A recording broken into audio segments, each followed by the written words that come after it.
Betty Anderson, em 1967, a abdução de Betty Anderson.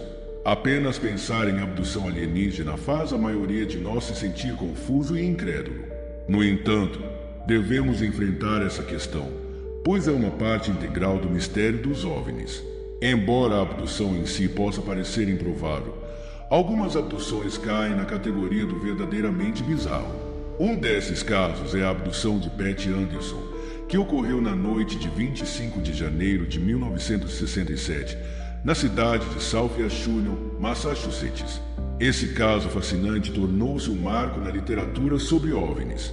Betty estava em sua cozinha por volta das 18h30 na noite de sua abdução. O restante de sua família, 7 filhos, sua mãe e pai, estava na sala de estar. As luzes da casa começaram a piscar e uma luz vermelha brilhou pela janela da cozinha. Os filhos de Betty ficaram apreensivos depois que as luzes piscaram, e ela correu para acalmá-los. Assustado com o feixe vermelho, o pai de Betty correu para a janela da cozinha para ver de onde vinha a luz e ficou surpreso ao ver 5 criaturas estranhas se aproximando da casa com um movimento saltitante. Ele ficou chocado ao ver as criaturas simplesmente atravessarem a porta de madeira da cozinha, entrando na casa. Em um momento, toda a família foi colocada em um tipo de transe. O pai de Betty foi atendido por uma das criaturas, enquanto outra começou a ter conversas telepáticas com Betty. Tanto ela quanto seu pai acreditavam que uma das criaturas era o líder. Ele tinha cerca de 1,50 metros de altura, enquanto os outros 4 tinham aproximadamente 30 centímetros a menos. Eles tinham olhos muito grandes, pequenas orelhas e narizes e uma cabeça em forma de pera. Havia apenas fendas onde deveriam estar suas bocas, e eles se comunicavam apenas através de suas mentes. As 5 criaturas usavam um macacão azul com um cinto largo, e em suas mangas havia o logotipo de um pássaro. Suas mãos tinham 3 dedos, e seus pés estavam calçados com botas. Eles não andavam, mas flutuavam enquanto se moviam. Betty mais tarde lembraria que não se sentiu assustada com a presença deles, mas sim calma. Enquanto isso, sua mãe e seus filhos ainda estavam em um estado de animação suspensa. Quando Betty se mostrou preocupada com eles, os alienígenas libertaram sua filha de 11 anos do transe para garantir que nenhum mal estava sendo feito à sua família. Logo, Betty foi levada pelos alienígenas até uma nave que esperava em uma colina fora de sua casa. Ela estimou que a nave tinha cerca de 6 metros de diâmetro e era em forma de disco. Betty lembra que, depois de ser levada a bordo do OVNI, a nave decolou e se juntou a uma nave-mãe. Lá, ela foi submetida a um exame físico e a testes com equipamentos estranhos. Um desses testes causou dor, mas resultou em um despertar religioso. Ela estima que esteve ausente por cerca de 4 horas antes de ser trazida de volta por 2 dos alienígenas. Ao retornar, correu para ver o resto de sua família, que ainda estava em algum tipo de estado suspenso. Durante todo o tempo, um dos alienígenas havia ficado para trás com sua família. Finalmente, eles foram libertados do transe e os alienígenas partiram. Betty foi hipnotizada e instruída a não revelar nenhum detalhe de sua experiência, embora alguns detalhes de sua abdução tenham sido temporariamente esquecidos por ela. Algumas coisas, no entanto, ela conseguiu se lembrar: a queda de energia, o feixe de luz vermelha entrando na casa e a chegada dos alienígenas. 8 anos depois de sua experiência, ela respondeu a um anúncio do pesquisador Dr. J. Allen Hynek, que estava solicitando informações de qualquer pessoa que tivesse passado por uma experiência alienígena. No entanto, a carta que ela enviou a Hynek foi rejeitada, sendo considerada bizarra demais para ser acreditada. 2 anos se passaram antes que sua história fosse investigada. Um grupo de investigadores, incluindo um engenheiro eletrônico, um engenheiro aeroespacial, um especialista em telecomunicações, um físico solar e um investigador de OVNIs, analisou o caso de abdução de Betty. Esse caso era muito estranho, mas ao mesmo tempo muito interessante para a investigação, contendo muito mais informações do que a maioria dos casos. 12 meses de estudo aprofundado foram dedicados ao caso. Betty foi submetida a análises de personalidade, exames de polígrafo, avaliações psiquiátricas e 14 sessões de hipnose regressiva. Os resultados: Betty e sua filha concordaram em todos os detalhes básicos do caso. Os resultados dessa análise foram apresentados em um relatório de 528 páginas, que basicamente afirmava que Betty e sua filha eram pessoas sãs, acreditando na experiência que haviam descrito. A abdução de Betty Anderson Luca é um caso que ainda é discutido hoje no campo da ufologia. Herbert Shermer. O policial de 22 anos, Herbert Shermer, teve uma experiência bizarra em 13 de dezembro de 1967, enquanto fazia suas rondas normais de patrulha em Ashland, Nebraska. Ele viu o que pareciam ser luzes vermelhas no topo de um grande caminhão. Ele havia verificado locais ao longo da rodovia 6 e acabava de chegar ao cruzamento das rodovias 6 e 63 quando viu as luzes vermelhas. Ele se aproximou à medida que continuava pela rodovia 63. Ele parou e apontou os faróis para o objeto com luzes vermelhas, percebendo imediatamente que o objeto não era um caminhão. As luzes vermelhas estavam saindo de algo que Shermer descreveu como vigias. Ele conseguia ver claramente um OVNI metálico em forma de disco que estava pairando a cerca de 2,5 metros do chão. O objeto de alumínio polido tinha uma espécie de passarela ao redor de sua circunferência, e ele também pôde ver o que pareciam ser pernas sobre o objeto. O OVNI começou a emitir chamas por baixo enquanto subia no ar. Shermer ouviu um som de sirene vindo do objeto à medida que ele subia mais alto. Em seguida, o OVNI passou diretamente sobre o carro da polícia e desapareceu de vista. Shermer acelerou de volta para a delegacia, anotando a hora como 3 horas da manhã, o que o chocou, pois ele sabia que havia estado em patrulha por muito mais tempo do que 10 minutos. O tempo presente o deixou confuso. Shermer fez a seguinte anotação em seu diário. Viu um disco voador no cruzamento das rodovias 6 e 63. Aphrodite S. Quisser. Shermer começou a experimentar alguns problemas físicos logo após o avistamento. Ele sofreu de dores de cabeça, se sentiu mal e desenvolveu uma marca vermelha no pescoço. A Comissão Condon, localizada na Universidade do Colorado e investigando avistamentos de OVNIs na época, ouviu sobre o avistamento de Shermer e solicitou que ele fosse a Boulder, Colorado, em 13 de fevereiro de 1968. Shermer passou por hipnose regressiva, administrada pelo psicólogo Dr. Leo Sprinkle, da Universidade de Wyoming. As sessões de regressão revelaram muitos novos detalhes que Shermer havia suprimido. À medida que se aproximava do OVNI, o motor de seu carro de patrulha falhou e o rádio ficou mudo. Algum tipo de objeto branco emergiu do OVNI e se comunicou com ele telepaticamente. Esse objeto impediu Shermer de sacar sua arma. Outros fatos lembrados pelo policial foram que os seres da nave eram amigáveis, alimentavam seu OVNI através das linhas elétricas e tinham uma base de operações no planeta Vênus. A Comissão Condon concluiu que, após a avaliação de testes psicológicos, a falta de evidências e as entrevistas com o policial, os membros do projeto não tinham confiança de que a experiência relatada pelo policial fosse fisicamente real. No entanto, o psicólogo Dr. Sprinkle acreditava que Shermer acreditava na realidade dos eventos que descreveu. Quando Shermer retornou ao trabalho em Ashland, o chefe de polícia Vosen renunciou, e Shermer foi nomeado novo chefe.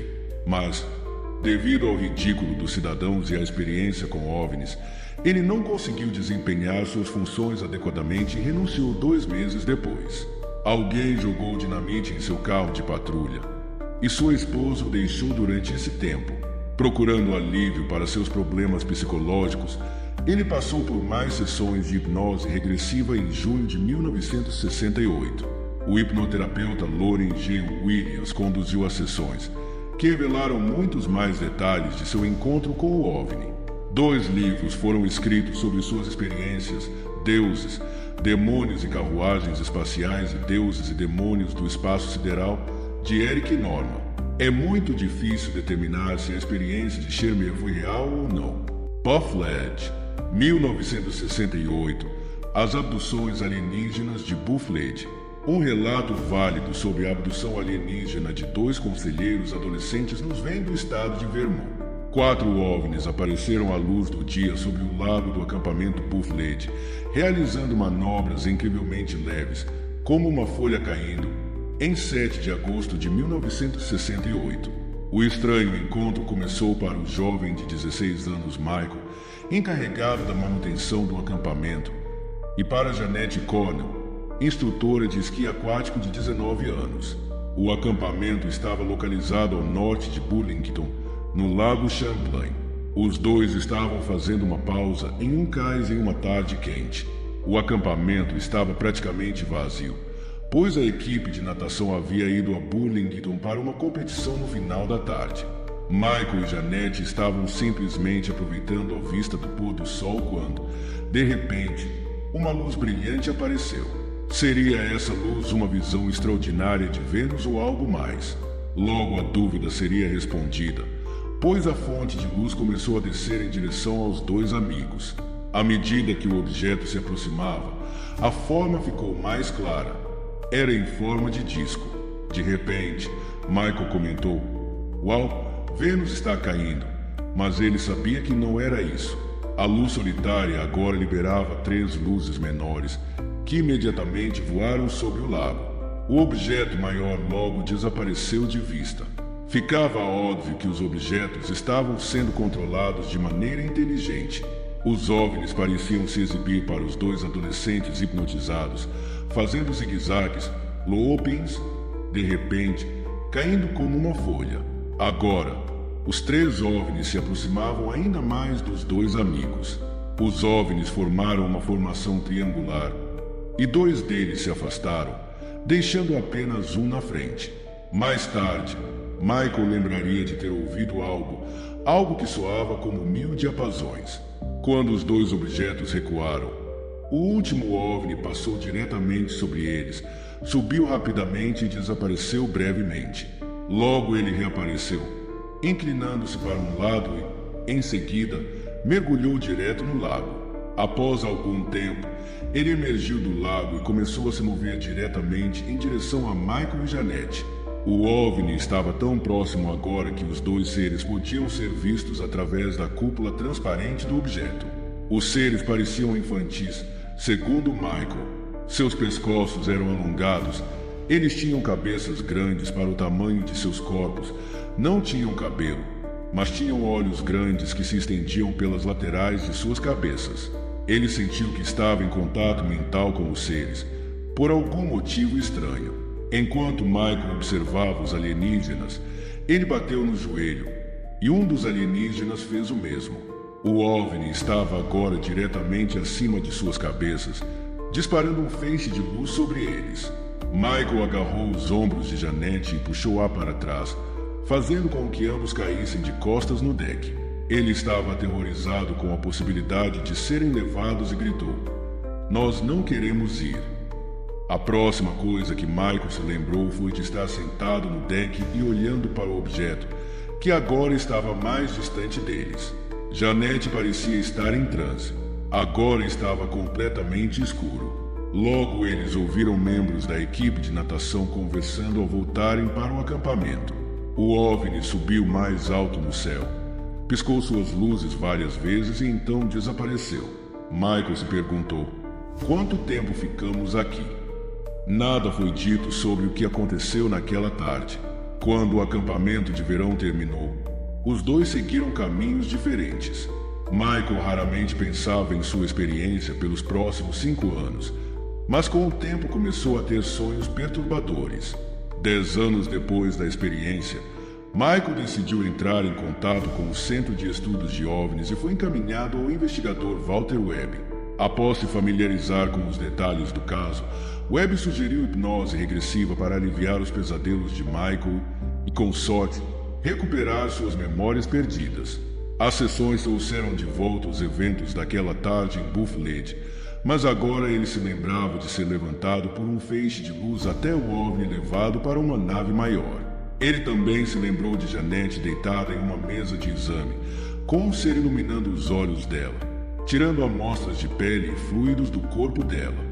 Michael também descreveu os alienígenas como tendo 3 dedos com membranas e seus corpos pareciam úmidos e pegajosos.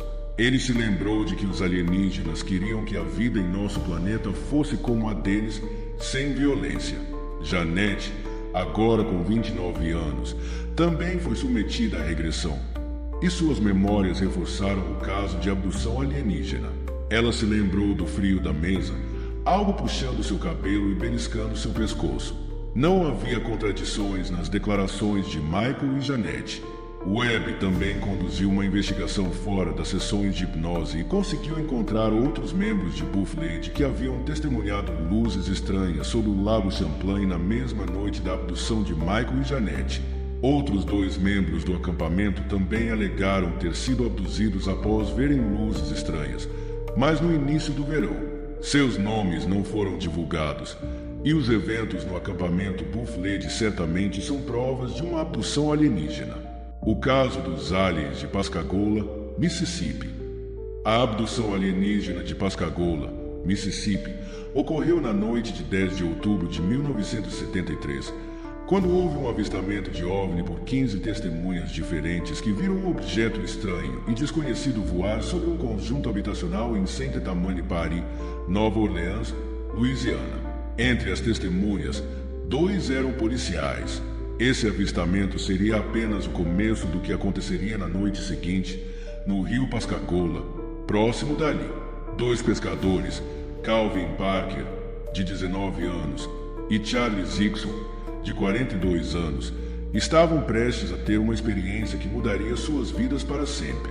Parker e Hickson eram amigos de pesca frequentes e moravam na cidade de Gautier, Mississippi. Naquela noite, eles estavam pescando nas águas do rio Pascagoula quando ouviram um som estranho, como um zumbido. Os 2 homens imediatamente se viraram para ver a origem do ruído estranho e ficaram chocados ao ver um objeto em forma de ovo com uma luz azulada na frente. O objeto estava apenas alguns metros acima da água e a cerca de 9 metros dos 2 pescadores assustados. Enquanto eles olhavam atonitos para a estranha nave voadora, uma porta se abriu no OVNI. Para sua total surpresa, 3 seres de origem desconhecida começaram a flutuar em direção aos 2. Os seres tinham pernas, mas não as usavam. Literalmente flutuavam sobre a água em direção a Hickson e Parker. Mais tarde, os 2 pescadores descreveriam os seres como tendo cerca de 1,5 metros de altura, com cabeças em formato de balas sem pescoço, fendas no lugar da boca e objetos cúnicos finos, semelhantes a cenouras, saindo de onde estariam seus narizes ou orelhas. Hickson ficou congelado na margem do rio, enquanto 2 dos seres estranhos o agarraram, e o terceiro capturou Parker, que desmaiou imediatamente de medo. Os seres seguraram Hickson, sustentando seu corpo enquanto ele sentia uma dormência em todo o corpo. Ele foi levado flutuando para dentro da nave, para uma sala iluminada onde não havia gravidade. Um dispositivo estranho, semelhante a um olho, passou por todo o seu corpo, como se estivesse escaneando-o. Após o dispositivo finalizar o exame, Hickson ficou flutuando sozinho na sala, enquanto os seres provavelmente estavam examinando Parker. Aproximadamente 20 minutos depois, tudo acabou. Hickson foi levado de volta para a margem do rio, onde viu Parker chorando e rezando no chão. Logo em seguida, o estranho objeto voador subiu rapidamente para o céu e desapareceu. Depois de algum tempo para recuperarem os sentidos e a força, os 2 começaram a discutir o que fazer. A princípio, estavam com medo de relatar o incidente, mas se sentiram obrigados a contar a alguém, preocupados que esses seres pudessem estar sequestrando outras pessoas na área. Lutando contra o medo do ridículo público, ligaram para a base aérea de Kessler, em Biloxi. Lá, foram instruídos a relatar o incidente ao departamento do xerife local. Não querendo lidar com as autoridades locais, eles decidiram ir ao escritório do jornal local, que estava fechado. Isso os deixou com apenas uma opção: o escritório do xerife. Como esperado, o xerife local achou que a história era uma farsa. Para tentar descobrir a verdade, os 2 pescadores foram colocados em uma sala com escutas. Esperava-se que eles discutissem a brincadeira entre si, mas isso não aconteceu. Logo, o pessoal da lei percebeu que algo realmente havia assustado Hickson e Parker e que aquilo não era uma piada. Em pouco tempo, os detalhes da suposta abdução começaram a vazar para o público. Primeiro, o relato foi publicado em jornais locais. Em seguida, espalhou-se por agências de notícias. Em questão de dias, a abdução de Pascagoula, Mississippi, era notícia em todos os Estados Unidos. A Organização de Recursos de Fenômenos Aéreos enviou o professor James Adair, da Universidade da Califórnia, para investigar o caso. O Dr. J. Allen Hynek, que representava a Força Aérea dos Estados Unidos, também pesquisou o incidente. Ambos realizaram a maior parte da investigação juntos, entrevistando os dois pescadores. Adair tentou realizar hipnose regressiva em Hickson, mas ele estava tão assustado que a hipnose foi interrompida. Para assegurar a veracidade do relato, ambos os pescadores fizeram testes de polígrafo, que passaram sem problemas. Tanto Adair quanto Hynek acreditavam que os dois homens traumatizados estavam dizendo a verdade. O renomado pesquisador de OVNIs, J. Allen Hynek, proclamou que definitivamente havia algo aqui que não era terrestre. Mesmo após mais de 30 anos, tanto Calvin Parker quanto Charles Hickson mantiveram sua história e nunca mudaram o relato do que aconteceu naquela noite de outubro no rio Pascagoula. Houve muitos artigos, reportagens em revistas e documentários de televisão sobre o caso, e os dois homens concederam inúmeras entrevistas sobre sua experiência. Apesar de bizarro, seu relato é um dos casos de abdução alienígena mais bem pesquisados e documentados na história da ufologia. A abdução do Sargento Moody. Em 13 de agosto de 1975, o sargento da Força Aérea Charles Moody estava no deserto de Alamogordo, Novo México, observando uma chuva de meteoros. Eram 1h15 quando ele viu um objeto metálico em formato de disco brilhante descendo em direção ao solo, a aproximadamente 90 metros de distância. Moody estimou que o objeto tinha cerca de 15 metros de comprimento e um diâmetro entre 5,5 e 6 metros. O OVNI começou a balançar enquanto descia, e Moody ficou extremamente assustado quando o objeto começou a se mover em sua direção. Moody tentou fugir, mas quando tentou ligar o carro, o motor não respondeu. Ele ouviu um som agudo enquanto o objeto parava no ar a cerca de 20 metros dele. Ele conseguiu ver uma janela no OVNI e sombras de uma forma humanoide. O som agudo parou e, nesse momento, ele sentiu seu corpo ficar dormente. Sua última lembrança consciente foi do OVNI subindo de volta ao céu e finalmente indo embora.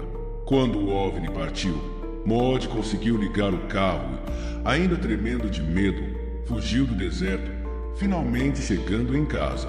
Quando entrou, ficou chocado ao ver que já eram 3 horas da manhã. De alguma forma, ele havia perdido cerca de 1h30 de tempo. No dia seguinte, começou a ter problemas físicos, começando com uma dor intensa na parte inferior das costas e uma erupção cutânea por todo o corpo. Nos dias seguintes, ao procurar ajuda médica, foi sugerido que ele tentasse um tipo de auto-hipnose para recuperar as lembranças daquele período de tempo perdido. Parece que a auto-hipnose funcionou. Dentro de algumas semanas, Moody começou a lembrar fragmentos de seu encontro no deserto e sentiu que tinha um bom entendimento do que havia acontecido. Ele acreditava que, após seu corpo ficar dormente, viu 2 seres vindo em sua direção. As criaturas tinham cerca de 1,80 metros de altura e usavam roupas pretas justas. Moody tentou lutar contra eles, mas foi superado pela dormência e desmaiou. Ele se lembrou de acordar dentro da nave, deitado em uma mesa, sem conseguir mover os braços ou as pernas, enquanto uma criatura alienígena estava ao seu lado. Esse alienígena era muito mais baixo que os outros 2 e usava um traje prateado, em vez de preto. Ele não tinha cabelo na cabeça, como os outros. Tinha sobrancelhas salientes, olhos redondos, orelhas e nariz pequenos, e lábios extremamente finos. Esse líder, como Moody o via, começou a se comunicar telepaticamente. Moody foi questionado se ele pararia de lutar contra sua abdução e cooperaria. Com a concordância de Moody, o alienígena usou um dispositivo semelhante a uma vara em suas costas, o que parou a paralisia. Logo, Mood foi levado a uma parte diferente do OVNI, onde lhe foi mostrada a unidade de propulsão alienígena. Essa unidade tinha uma vara longa e 3 buracos cobertos por vidro, com o objeto cristalino preso a uma vara em ambas as extremidades. Durante sua breve visita à nave alienígena, Mood foi informado de que havia uma nave-mãe maior esperando acima da Terra. O líder alienígena também lhe disse que nenhum contato futuro com os terráqueos seria feito por 20 anos e que sua memória seria apagada por várias semanas após ser liberado. O alienígena então o fez perder a consciência novamente. É muito difícil fazer uma avaliação sobre a veracidade das alegações de Mood. O investigador Jim Lorenzen apontou inconsistências em seus relatos, como a distância da nave-mãe da Terra, que foi dada em 2 valores diferentes, e Mood descreveu os alienígenas como criaturas robustas de 1,80 metros de altura, mas também os chamou de frágeis. Por outro lado, Mood foi examinado por Charles M.C. Keystone, inventor do avaliador de estresse psicológico, que supostamente prova se uma pessoa está dizendo a verdade. M.C. Keystone concluiu que Mood estava de fato sendo sincero sobre seu encontro.